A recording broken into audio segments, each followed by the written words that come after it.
Hello, this is Mad Cat, also known as the Angry Egalitarian, that discusses this and that.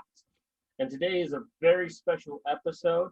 I have Mike Buchanan, and we're going to talk about the English political system in relation to him being the third leader of justice for men and boys. So, how are you doing today, Mike? I'm very good, Chris, but I'm not the third leader.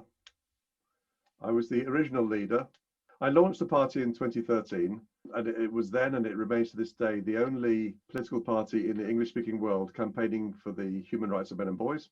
It's also the only party in the English-speaking world which is resolutely anti-feminist. It's in our DNA. How could a men's rights party not be anti-feminist? I handed over the party leadership to Elizabeth Hobson, who was 31 at the time, last May, and she did a great job, but she handed it back to me just 2 or 3 weeks ago, because she started a full-time job as a carer for the elderly and others, and it was just impossible to do both things. So I'm now the leader again. So let's do the math here.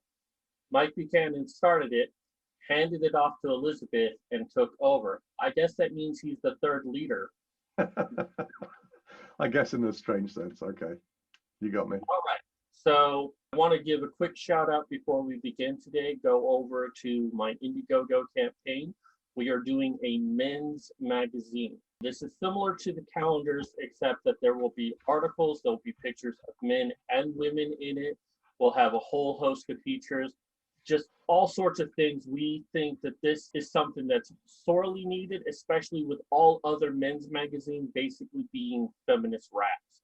This will not be controlled by advertisers. This is done solely by us. Advertisers can be in it if they want, but if they say, hey, I don't agree with this article, I'm pulling out, it's like, go yourself then. Because we're doing this independently because we want to give the magazine men need. So before I start off with understanding the political system in the UK, I want to give a shout out to Regarding Men. As you've seen with my other interviews with Paul, Tom, and Janice, Regarding Men is a men's only group where we get to talk about our problems, talk about the issues that are affecting us. Of all the benefits that I've had with it, I think one of the greatest benefits is I've gotten to know Mike and that we have become fast friends. And in fact, when I decided to start my publishing company for the men's movement, the first thing I did is I sent an email to Mike saying, hey, are you cool with this? Because, everyone has their little thing, and I didn't want to trample on him because so many in the movement, especially Warren Farrell, is like, oh, you need to get Mike to publish you. And I'm like, But Mike's like, not only do I want you to do this, I hope you're more successful than me. So that's one great benefit of the men Regarding Men is you get to meet all sorts of men and form solid friendships with them. Would you agree, Mike? I would. I think Regarding Men is the most extraordinary creation. The weekly videos with Paul, Janice, and Tom, there's very little that I could be doing that I won't immediately freeze so as to watch that video every week. I think they are just sensationally good. It's kind of, in a way, like particularly Janice's output, the quality just never drops. But I think the idea of men-only meetings, is proving very successful. I run a 90-minute meeting on Sundays, which is going well. And we sort of discuss anything and everything, and people do become friends with people around the world. It's really a wonderful thing. And for $5 a month, it's a steal. It is, yes. And for people who, for guys who are truly destitute, I think they'll sort of like waive even that. All right, so let's talk about the political system, because recently you announced that you were taking the reins again from Elizabeth. When I first heard this, because for so long, it's like I hear like about Philip Davies. Did I say that right? Or Davy? Davis. I keep mispronouncing that. See, this is how bad I am. But it's like I hear about MPs and I hear about all sorts of things, and I'm just like so confused by it. And finally, I just got Mike to explain the whole thing to me, and I want to do an interview today discussing that for those of us in America who's too ignorant to understand the political system of any other country, hell, we don't even understand our political system. What I'm going to start off with is some basic terminology. Like one term I hear a lot is Tories. Okay, so the Tories, it's a common word, just meaning conservative, the Conservative Party. To those on the left, of course, the word Tory is a swear word. And the current First Minister of Scotland, Nicola Sturgeon, she almost spits out the word. You know, there's barely a sentence that she doesn't talk about the Tories. And it's clickbait stuff. It's just appalling. Okay, so you've got the conservatives. So what are the liberals? What is the term for them? Okay, the party, well, it was a long-standing party, the Liberals, but for many years now they've been the Liberal Democrats. If anything, more progressive, well, certainly as progressive and left-wing as the Labour Party. And they formed a coalition with the Conservatives in 2010, which kind of destroyed them in 2015 at the next election, which is fairly amusing. So the Labour Party and the Liberals are two separate entities? Oh, yes, absolutely, yes. I sometimes, particularly on my channel, laughing at feminist.com, I refer to the Labour Party as the Labia Party. But on Justice for Men and Boys website, I tone it down a bit and I try and remember to call them Labour. But the reality is that all the major parties are feminist to the core. And there have been quite a few areas where the the Tories, I'll call them from now on, have implemented things that Labour dared not to do. Beyond those major parties, you actually have a lot of smaller parties. Yeah, there's two or three. I mean, the Scottish Nationalist Party had a number of seats. And after that, there's one Green MP who's a woman. What are the chances? But we have in the UK the first past the post system. So we have constituencies or seats which are represented by one MP. And that's first past the post system. So if the guy gets one more vote than the next guy, he's the MP. And it's actually unusual for MPs to get more than 50% of the votes. So it's normally, you know, it could be 40. And I think you said the other day, Chris, that there was a case where, I mean, quite unusually, that the MP had like 25% of the votes. And it's not the potential vote, it's the actual vote on the day. But that's we'll get into that in just a moment. I want to try to keep this simple and sure. And in case any of you think I'm a rude asshole, I mean, I am. I'm going to tell Mike to slow down because he just likes to go on rants. So I want to try to build upon this to make sure no one gets lost, because even after our conversation, I kept getting lost. So I kept asking kind of the same questions over and over again. But I do understand it now. You have all of these parties that are in your parliament, but you're a political party. So how does that work if you're a political party that's not represented in the parliament? Oh, well, probably 90% of the political parties in the UK are not represented in parliament because they're killed by the first past the post system. People tend to vote for the party. One of the problems we have is that men's issues and feminism and so on are still not understood by a significant part of the population, I'd say. I mean, that you know, it's improving, but it's got a long way to go. One of the points of setting up the party was always to start moving one or more of the major parties towards having a concern for men's issues. And we're actually seeing the Tories moving in that direction. So that's something that we can come on to later. It almost sounds like your different political parties are more lobbyists, people who kind of lobby specific issues to the major political parties. So I'd say more campaigners, Chris, because with a few exceptions, which Philip Davis being one of them, politicians will not generally meet up with or be influenced by minor parties. So we see ourselves as a campaign group, but another reason that we started a political party was to try and get mainstream media coverage. And within 4 or 5 days of launching the party in 2013, I was on a BBC radio show with 7.5 million listeners, speaking with the vile Laura Bloody Bates. So with Philip Davis, he is a Tory, but you also campaign for him, and I'm sure that there's other political parties that also campaign for him. No, we don't campaign for him. Oh. We support him and promote him, but no, it probably would not do his vote any good, bizarrely enough, if we went up to his constituency, because that would, they'd say, oh, this woman-hating party is supporting Philip Davis and so on. And in fact, the Women and Equalities Party did stand against him, but they lost their deposit very pleasingly. That's a little confusing because you said one of the purposes of political parties is for campaigning. You're not a lobbyist, you're more of a campaigner. Sorry, yes, I meant campaigning on the issues, not campaigning for other parties. Ah, okay then. So that makes a little bit more sense. So that's kind of what lobbyists are in America, is they are talking about more specific issues and talking to politicians.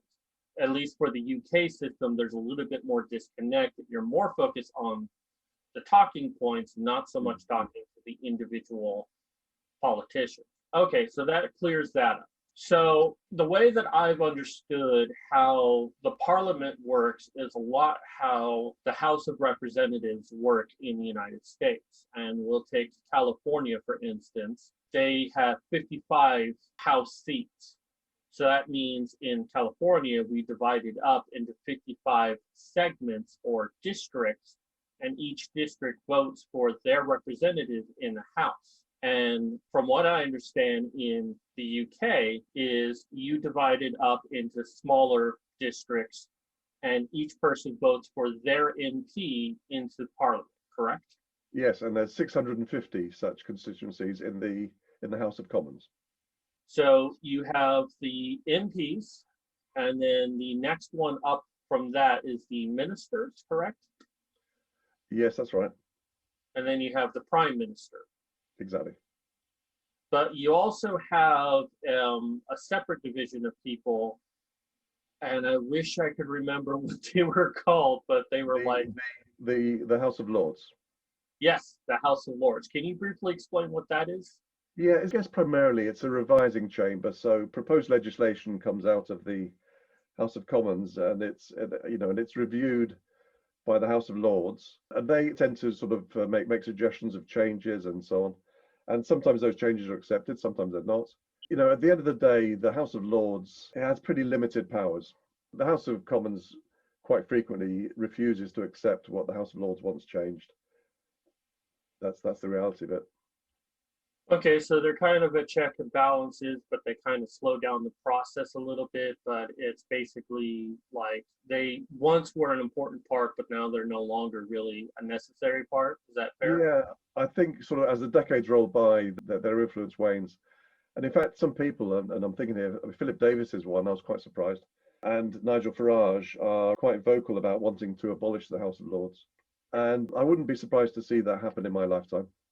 And then the last component would be the royal family, the Queen. Yes. And is that just a figurehead position, or do they actually have some influence within Parliament? For all intents and purposes, they have zero influence.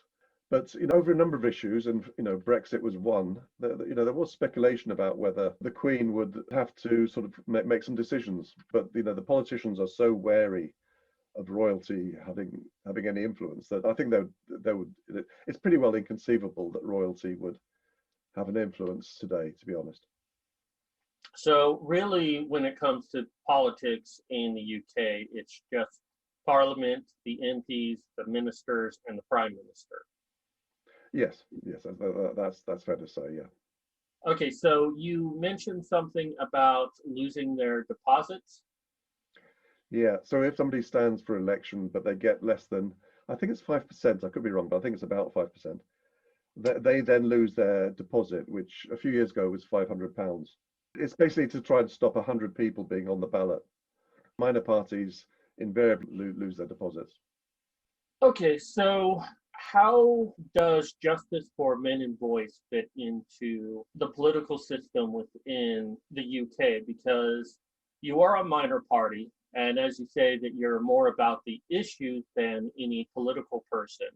I guess what I'm more specifically asking is, what is the goal you have with justice for men and boys? Okay, the goal is to encourage parties to adopt policies which take away the advantages which the politicians put in the first place, for men and boys, because male disadvantage is the flip side of the coin of female privilege. And all the parties, all of them, apart from us, are dedicated to increasing female privilege. To the side of me here, there's a list of 25 men's and boys issues. In virtually every area there might be two or three exceptions, men's and boys' human rights are assaulted so as to privilege women and girls. There are so few exceptions. So, you really can't get away from it. I mean, even some in the men's rights movement think that they can make an omelette without breaking eggs. For male disadvantage to be removed requires female privilege to be removed. It's really simple. I don't think people like that. They somehow think there might be a third way. How can there be? We neuter everyone. That might be it. People will say, "Oh, it's not a zero-sum game." Of course, it's a zero-sum game. If you privilege half of the population, you disadvantage the other half. It's really bloody simple. So if you look at, let's say, which of these things? Okay, parenting. Yeah, parenting. Okay, so at the minute in the UK, if a woman wants to deny her former partner access to the kids, she can. I know men who've spent close to £500,000 in legal fees trying to see their children, and their ex-partners frustrate contact orders. Only something like 1%, it's maybe less than that, of contact orders are enforced. The judges take the view, the magistrates and the judges take the view that we have to keep mother happy. So if she flouts, month after month contact orders, if these women were stuck in prison for a week, the first time they did it, I think that might just focus their minds, but they simply won't do it. Female privilege has to be reduced or eliminated, ideally. The male disadvantage disappear. Now that we've kind of gone through an overview, I feel a little bit more confident in understanding the political system, that you basically have two major parties. You have districts like the House of Representatives, you elect an MP, and whoever is the majority of a political party, they are the prime minister of parliament, correct? No. The different parties have different methods of electing their leaders. So in the case of the Conservative Party, there's a series of votes of MPs who wish to be leaders. And at the end of each vote, the MP at the bottom of the list sort of drops out. Usually, not always, but usually there's a runoff between two MPs, and that goes to the Conservative Party members. You said that Philip Davis doesn't want to be prime minister. He doesn't want to be even a minister. Okay, so he just wants to be an MP. Yeah. In your opinion, is that why he keeps getting reelected, or is there another reason? Because obviously, in today's world, if you say anything positive about men or fathers, it's career suicide. And yet, he's able to talk about it, even to the laughing of Michelle Phillips. Sorry, Jess Phillips, yeah. Yes. He's an amazing constituency MP. He's I don't know if he's unique, but he's very unusual among them. MPs only have a requirement to respond to their own constituents, okay, their own voters. Philip Davis will respond to not only just Brits. I mean, so many people have come to me and said that they've emailed him. They've got a response. I've sometimes sent him an email at 1 or 2 in the morning, and I get something back from him. He's really extraordinary. And there was something that we were laughing at the other day, because I'm working with him on his autobiography, which I hope to publish later this year. So I've got a Akkad, Carl Benjamin, in a video piece, about Philip, gave his email address. And Philip was in Egypt at the time when he did that.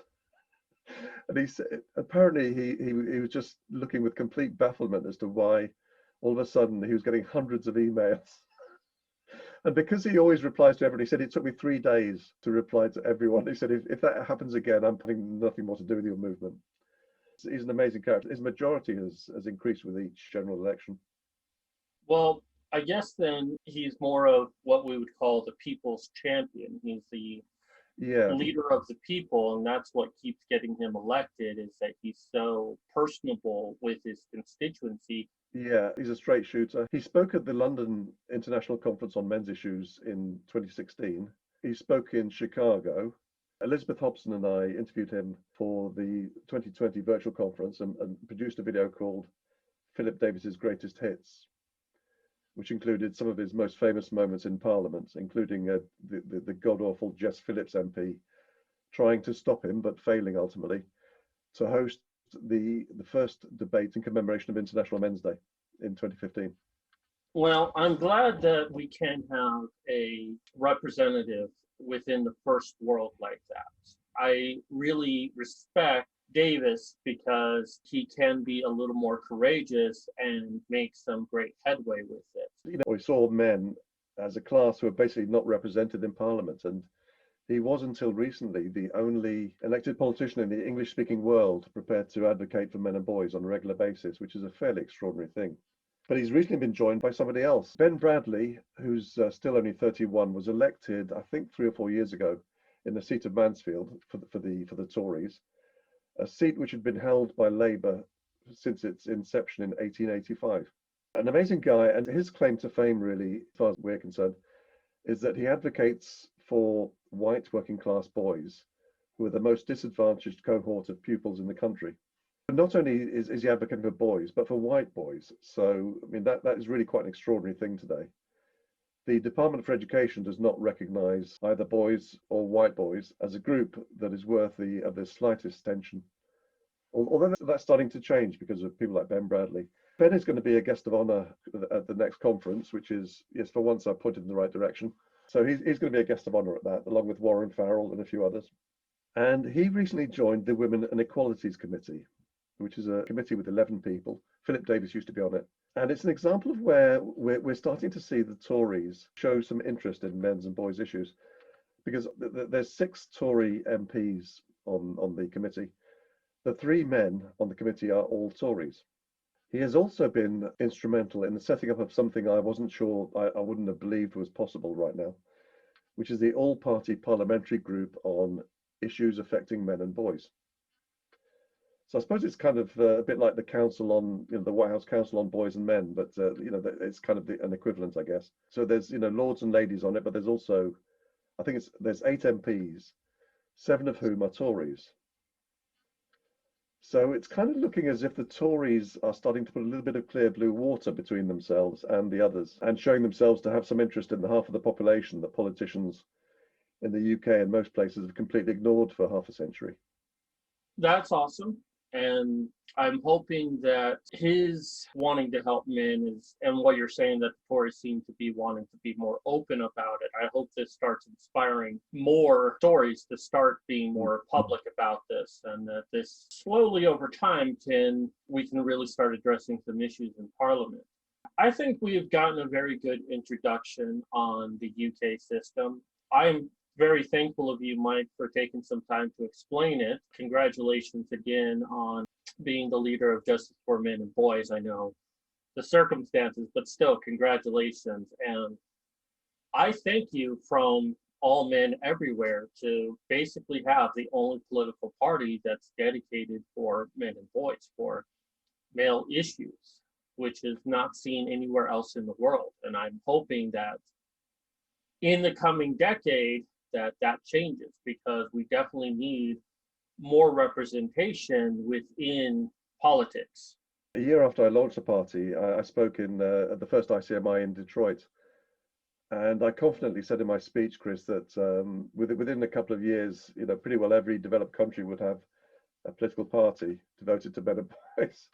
And 8 years on, we're still the only one.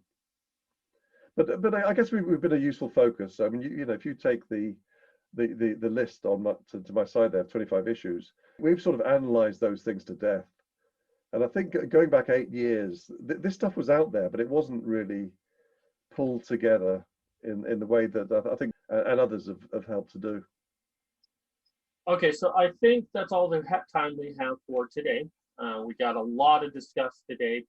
Now, your political party has a website, is that correct? Yep, it's j4mb.org.uk. And I also run laughingatfeminists.com. And people need to go, where is it? Up here. icmi2021.icmi.info. So that's going to be a 3-day online conference in November. Probably 72 speakers and interviewees. And for the first time for one of our online conferences, it's going to be highly interactive. We've already committed to the software from an American company. So we can have live interviews, live Q&As, live meetups, great networking opportunities. It's going to be an ICMI like no other. I know I can't wait for ICMI 21. I was part of ICMI 20, and I can't wait to contribute to it. So,